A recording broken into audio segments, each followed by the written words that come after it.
avrei valutato bene fin dall'inizio il rapporto costi-benefici, perché bisogna anche dirsi una verità, oggi siamo a 208 milioni di euro spesi, che pesano come un macigno rispetto alla contabilità di questa città.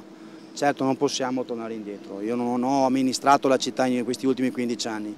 Un'opera da portare avanti nonostante i problemi che ha avuto dalle sue origini. Mentre il sindaco Luigi Brugnaro annuncia l'abbandono di qualunque ipotesi di nuova tratta, l'assessore Renato Boraso spiega l'impegno dell'amministrazione a rendere efficiente un'opera che ormai è stata fatta e resterà. Oggi abbiamo un ospedale che non è collegato, un aeroporto che non è collegato, via Torino che è l'università che non è collegata. Dobbiamo studiare bene la mobilità sostenibile per questa città.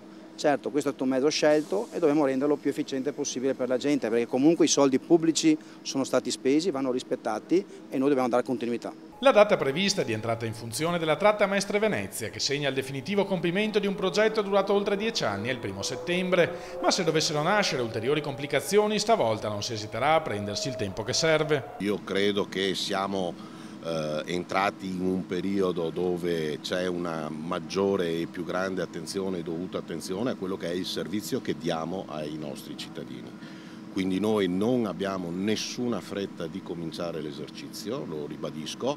Credo che quando sarà il momento che iniziamo l'esercizio dovremo essere ragionevolmente certi di una affidabilità del mezzo e dell'infrastruttura che è stata costruita.